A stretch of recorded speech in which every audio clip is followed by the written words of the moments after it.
आहे. मला असं वाटतं ही कविता सर्वांनी शेवटपर्यंत ऐकावी. तर चला मग सुरू करूयात. शेवटी अंतर तेवढंच राहिलं.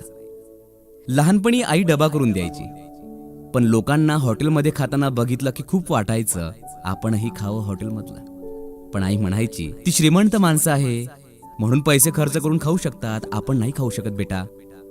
मोठं झाल्यावर हॉटेलचं खायला लागलो, तर आरोग्याच्या काळजीनं लोक घरचा डबा खाताना दिसू लागली.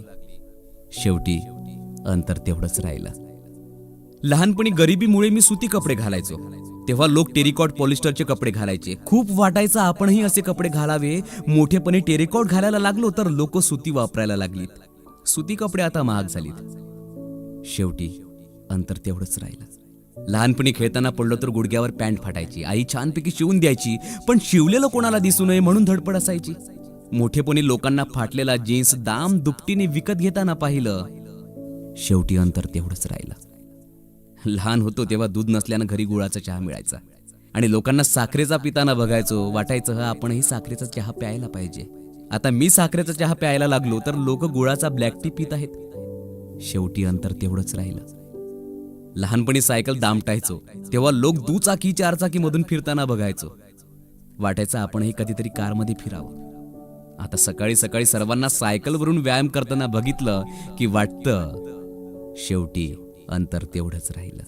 लहानपणी जेव्हा चपाती मिळत नसल्याने ज्वारी बाजरीची भाकरी खायचो, तेव्हा लोक पोळी चपाती भात खाताना दिसायचे. मलाही वाटायचं की आपणही खावं. आज तीच लोक भाकरी खाण्यासाठी हॉटेलमध्ये पैसे मोजून रांगा लावताना बघितलं की वाटतं अंतर तेवढंच राहिलं.